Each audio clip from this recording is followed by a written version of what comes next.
एक गांव में एक राजा थे जो कि नियम के पक्के थे। अगर कोई गलती करता तो राजा उसे निश्चित ही सजा देते, फिर चाहे वो उनके राज दरबार का ही क्यों ना हो। राजा का एक बहादुर सेनापति था। उसने कोई गलती की और नियम के मुताबिक उसे फांसी की सजा सुनाई गई।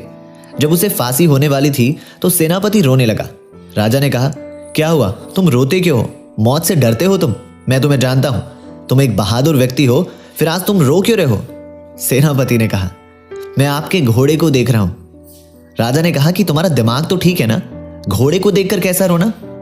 सेनापति ने कहा कि मैं बहुत पहले से इस प्रजाति के घोड़े को ढूंढ रहा हूं महाराज। मैंने कहीं पढ़ा था कि इस घोड़े को अगर ठीक से सिखाया जाए तो ये उड़ भी सकता है, लेकिन आज किस्मत तो देखो, ये मेरे सामने है और मैं मरने वाला हूं। राजा को उसकी बात सुनकर लालच आ गया। राजा ने सोचा, अगर उड़ने वाला घोड़ा मुझे मिल गया तो दूसरे राज्य में मेरा नाम होगा। इसलिए राजा ने कहा, तुम मत डरो, मौत का क्या, वो तो तुम्हें बाद में भी दी जा सकती है। तुम ये बताओ कि इस घोड़े को उड़ना सिखाने में कितना समय लगेगा? सेनापति ने कहा कि 1 साल।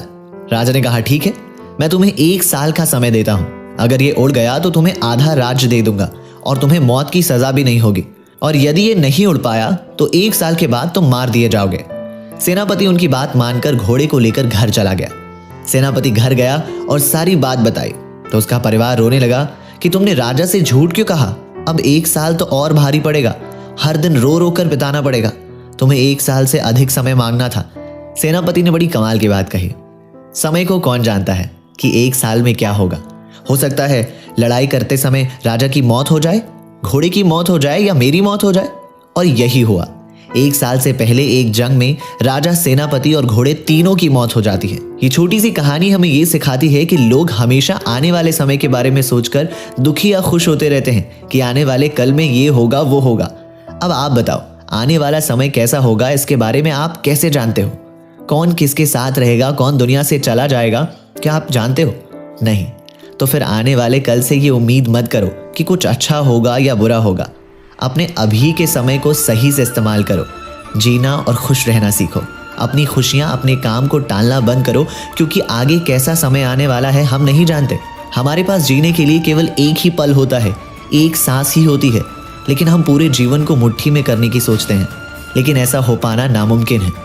इसलिए अभी में जीना शुरू करो, खुश रहना शुरू करो, अपनों को समय देना शुरू करो। याद रखना, कल जैसी कोई चीज नहीं होती। आपके पास एक बार में केवल एक पल, एक सांस ही होती है, और जो एक पल को मन लगाकर शांति से जीना शुरू कर देता है वो जीवन को समझ जाता है।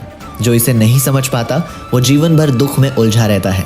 क्योंकि सीधी सी बात है, जो हमारे हाथ में नहीं है उसे हम कैसे कंट्रोल कर सकते हैं? हमारे हाथ में एक बार में केवल एक ही सांस है, हम 2 सांस भी एक साथ नहीं ले सकते।